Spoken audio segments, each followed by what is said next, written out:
The Horse and His Boy. This is chapter 3. It's called At the Gates of Tazban. My name, said the girl at once, is Aravas Tarkina, and I am the only daughter of Kidrash Tarkan and the son of Rishri Tarkan, the son of Kidrash Tarkan, the son of Isambeth Tisroch, and the son of Ardib Tisroch, who was descended from the right line of the god Tosh. My father is the lord of the province of Calavar and is the one who has the right of standing on his feet in his shoes before the face of Tisroch himself. May he live forever. My mother, on whom be the peace of the gods, is dead, and my father has married another wife. One of my brothers has fallen in battle against the rebels as far west, and the other is only a child. Now it came to pass that my father's wife, my stepmother, hated me, and the sun appeared dark in her eyes as long as I lived in my father's house. And so she persuaded my father to promise me in marriage to Ashroa Tarkan. Now, this Ashoda is of base birth, though in later years he has won the favor of the Tisroch, may he live forever, by flattery and evil counsels, and is now made Tarkan and is lord of many cities, and is likely to be chosen as the Grand Vizier when the present Grand Vizier dies. Moreover, he is at least 60 years older and has a hump on his back, and his face resembles that of an ape. Nevertheless, my father, because of the wealth and power of this Arshota, has been persuaded by his wife, sent messengers He sent messengers offering me in marriage, and the offer was favorably accepted, and Ashoda sent word that he would marry me this very year at the time of high summer. When the news was brought to me, and the sun appeared dark in my eyes, and I laid myself in bed and wept for a day. But on the second day, I rose up, I washed my face, and caused my mare Huin to be saddled, and took him with me a sharp dagger, which my brother had carried in the Western wars when he rode out alone. And when my father's house was out of sight, and I came to the green open place in a certain wood where there were no dwellings of men, I dismounted from Huin, my mare, and took out the dagger. Then I patted my clothes where I thought was the readiest way to lay to my heart, and I prayed to all the gods as soon as I was dead I might find myself with my brother. After I shut my eyes and my teeth and prepared to drive the dagger into my heart, but before I had done so, the mare spoke to me with the voice of one of the daughters of men and said, "Oh, my mistress, do not by any means destroy yourself, for if you live, you may yet have good fortune, but all the dead are dead alike." I didn't say it half so well as that, muttered the mare. "Hush, ma'am, hush," said Bree, who was thoroughly enjoying the story. "She's telling it in a grand Calamere manner, and so, no storyteller in the Tisroch court could do it better. Pray go on, Tarkina."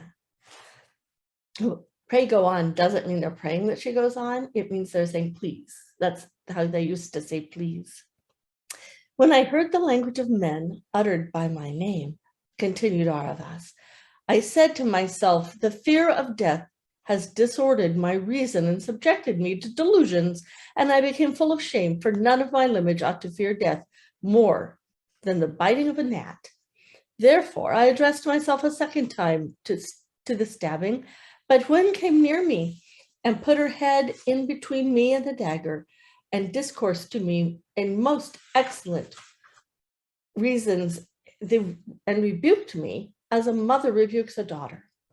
And now my wonder was so great that I forgot about killing myself and about Ashoda, and said, 'Oh, my mare, how have you learned to speak like one of the daughters of men?' And Gwyn told me what is known to all this company, that in Narnia the beasts talk, and how she herself was stolen from thence when she was a little foal. A foal is a baby horse. She told me also of woods and waters of Narnia and the castles and all the great ships, till I said, in the name of Tosh and Arazoth and Xandernath, Lady of the Night, I have a great wish to be in that country of Narnia.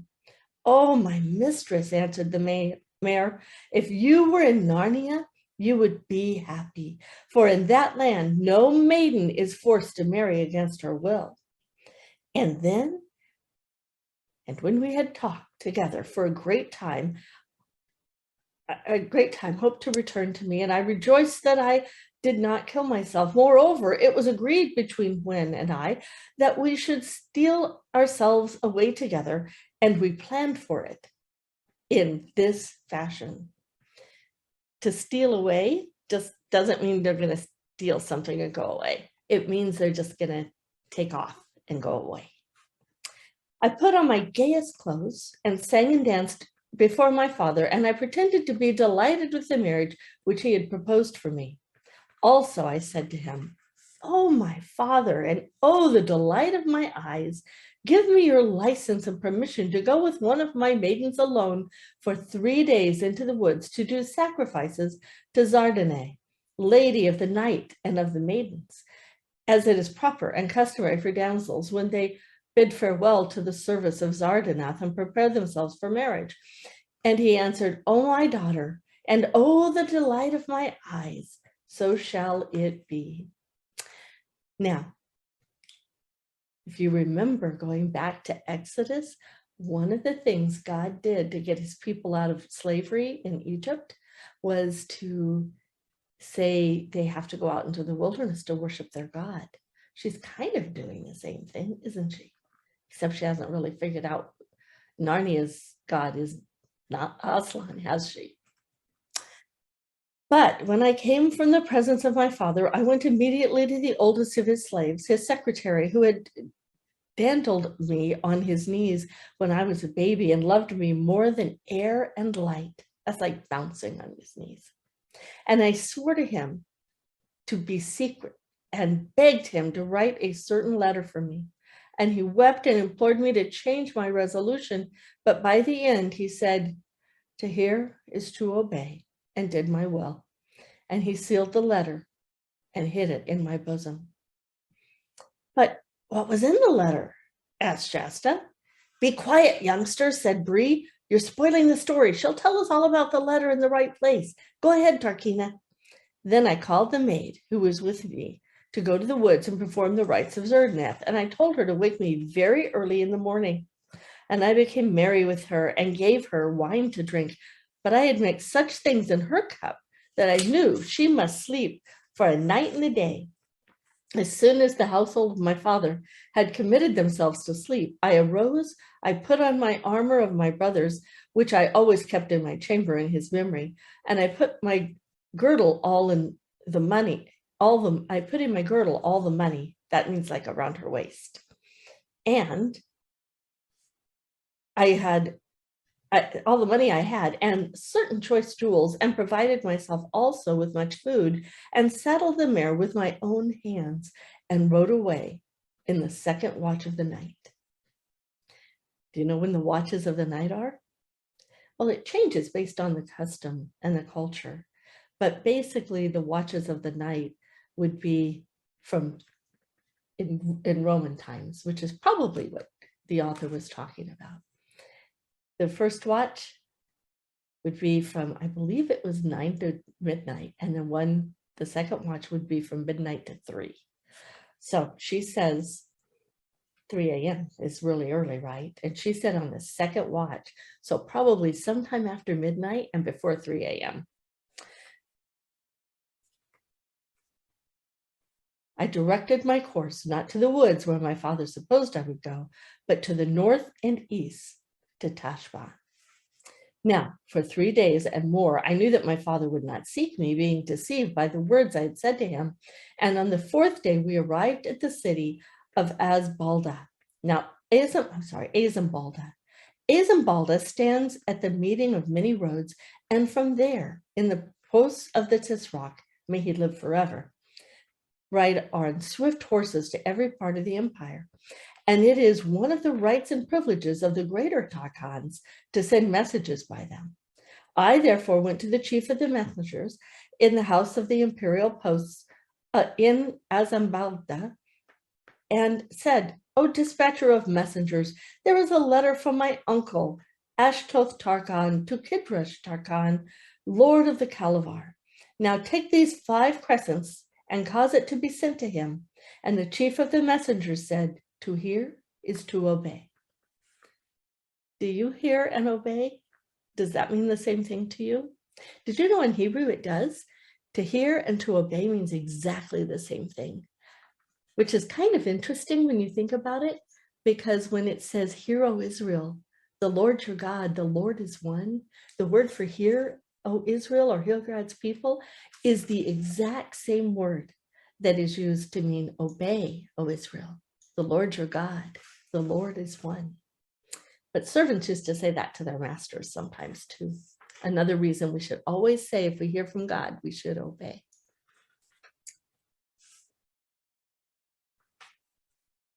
The letter was feigned to be written by Ashoda, and this was the signification of the writing. So, feigned to be written means pretended to. Ashoda Tarkan and Kidrash Tarkan, salutation and peace. In the name of Tash, the irresistible and inexorable, be it known to you that this, as I made my journey toward your house to perform the contract of marriage between your daughter, Aravas Tarkina, it pleased fortune and the gods that I fell in with her in the forest when she had ended the rites of sacrifices of Zardana, according to the custom of the maidens. And when I learned who she was, being delighted with her beauty and discretion, I became inflamed with love, and it appeared to me that the sun would be dark to me if I did not marry her at once. Accordingly, I prepared the necessary sacrifices and married your daughter the same hour as I met her, and have returned. Here's the picture. And then there's another one at the bottom. And have returned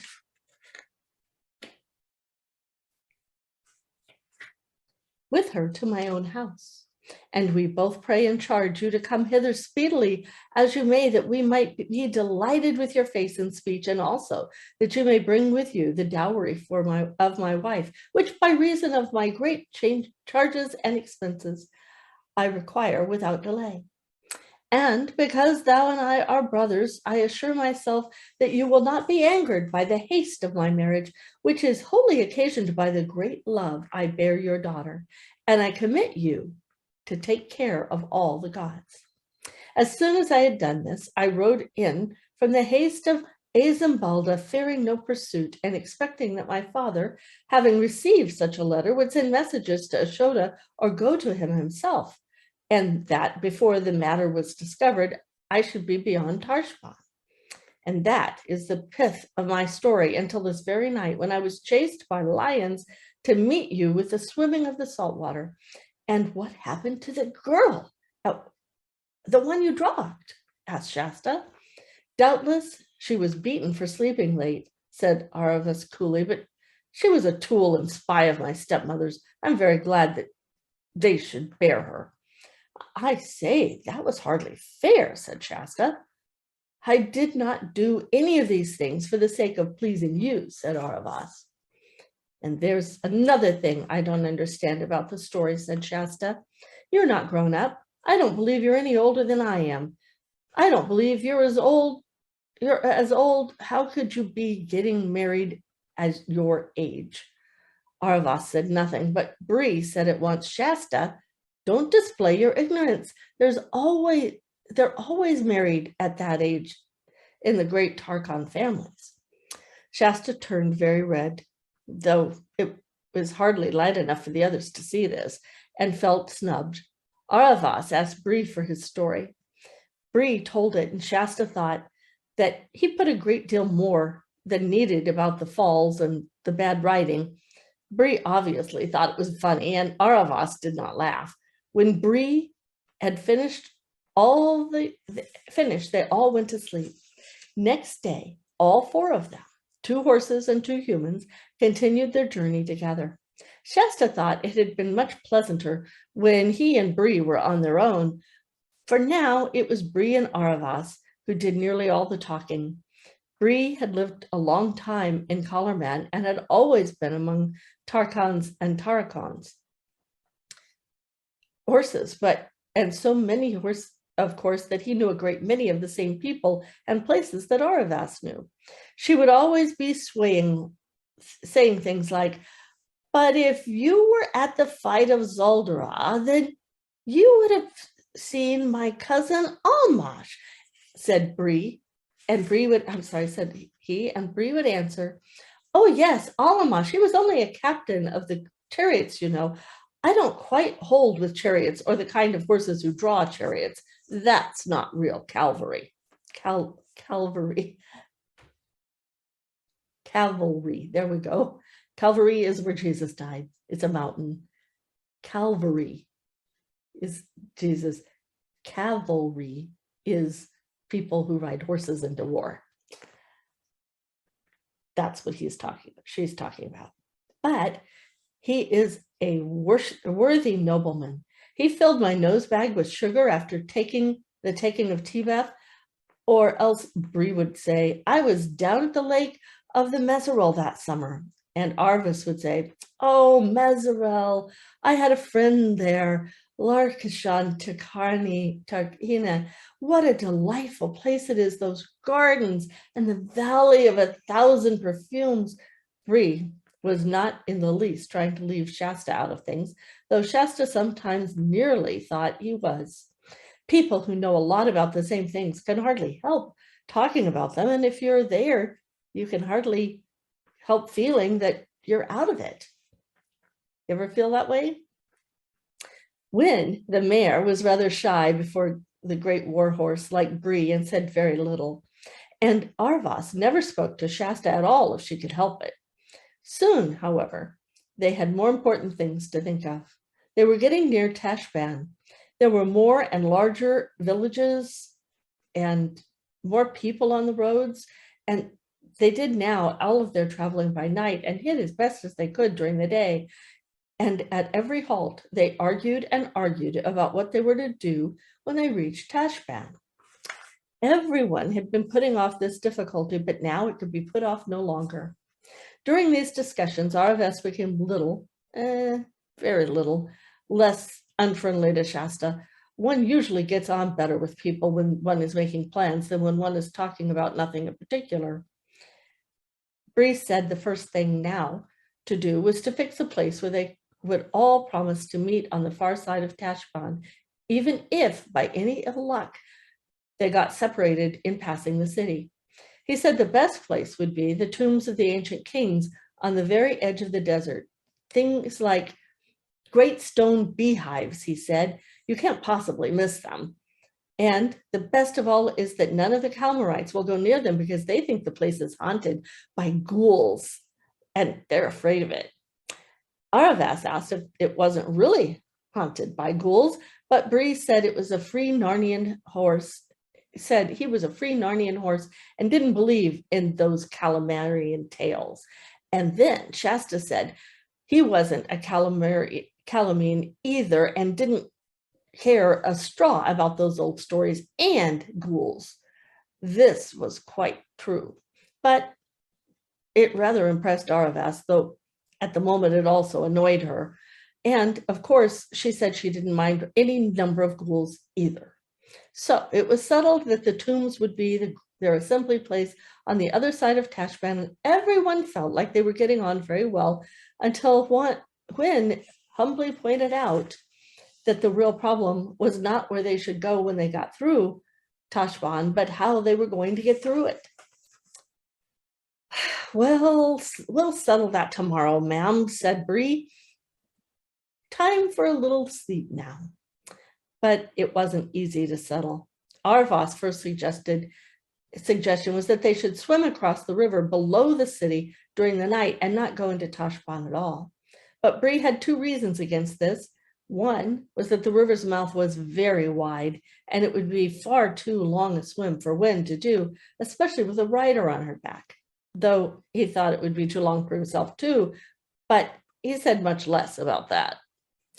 The other was that it would be full of shipping, and of course, anyone on the deck of a ship who saw two horses swimming past would almost certainly be certain to be inquisitive. Shasta thought they should go up near the river above Tashbaan and cross it where it was narrow, but Bree explained that there were gardens and pleasure houses on both banks of the river for miles, and that it would be Tarkans and Tarkinas living in them and riding about the roads and having water parties on the river. In fact, it would be the most likely place in the world for meeting someone who would recognize Aravas or even himself. We'll have to have a disguise, said Shasta. Wynne said it looked to her as if the safest thing was to go right through the city itself from gate to gate, because one was less likely to be noticed in a crowd. But she approved of the idea of the disguises as well. She said both the humans will have to dress as in rags and look like peasants or slaves, and all Aravas's armor and our saddles and things must be made into bundles and put on our back. And the children must pretend to drive us, and people will think we're only pack horses. My dear Wynne, said Aravas rather scornfully, as if anyone could mistake Bree and myself for anything but a war horse, however else you disguised him. I should think not indeed, said Bree, snorting and letting out his ears over his so little back. I know it's not a very good idea, said Wynne, but I think it's our only chance. And we haven't been groomed for ages, and we're not looking quite ourselves. At least I'm sure I'm not. I do think that if we get well plastered with mud and go along with our heads down as if we're tired and lazy and don't lift our hooves hardly at all, we might not be noticed. And our tails ought to be cut shorter, not neatly, but all ragged. Oh, dear madam, said Bree, have you pictured to yourself how very disagreeable it would be to arrive in Narnia in that condition? Well, said Wynne humbly. She was a very sensible mayor. The main thing is to get there. Though nobody much liked it, it wasn't Wynne's plan which had to be adopted in the end. It was a troublesome one and involved a certain amount of what Shasta called stealing and what Bree called raiding. On the farm, one farm lost a few sacks that evening, and another lost a coil of rope, and the next, but somewhat tattered old boy's clothes for Aravas to wear had to be fairly bought and paid for in the village. Shasta returned with them in triumph just as they were closing.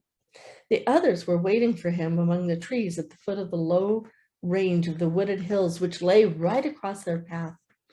Everyone was feeling excited because it was the last hill. And when they reached the ridge at the top, they would be looking down on Tashbaan. I do wish we were safely past it, muttered Shasta to Wynne. Oh, I do, said Wynne fervently.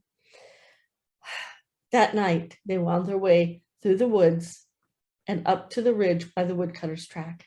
And when they came out of the woods at the top, they could see thousands of lights in the valley down below them. Shasta had no notion of what a great city would be like, and it frightened him. They had their supper, and the children then got some sleep, but the horses woke them very early in the morning. The stars were still out and the grass was terribly cold and wet, but daybreak was just beginning. Far to their right, across the sea, Aravas went a few steps away into the wood and came back looking odd in her new ragged clothes and carrying her real ones in a bundle. These and her armor and shield and shimtar and the two saddles and the rest of the horse's fine furnishings were put into sacks. Bree and Win had already got themselves as dirty and bedraggled as they could, and it remained to shorten their tails. As the only tool for doing this was Arvani's shimter, one of the two packs had to be undone again in order to get it out. It was a longish job and rather hurt the horses. My word, said Bree, if I wasn't a talking horse, what a lovely kick in the face I would give you. I thought you were going to cut it, not pull it out. That's what it feels like. But in spite of the semi-darkness and cold fingers, all was done in the end. And the big packs, bound on the horses, the rope halters, which they were now wearing instead of bridles and reins, and in the children's hands, and the journey began. Remember, said Bree, keep together if we possibly can. If not, meet at the tombs of the ancient kings, and whoever gets there first must wait for the others. And remember, said Shasta, don't you two horses forget yourselves and start talking whatever happens. And that's the end of chapter 3.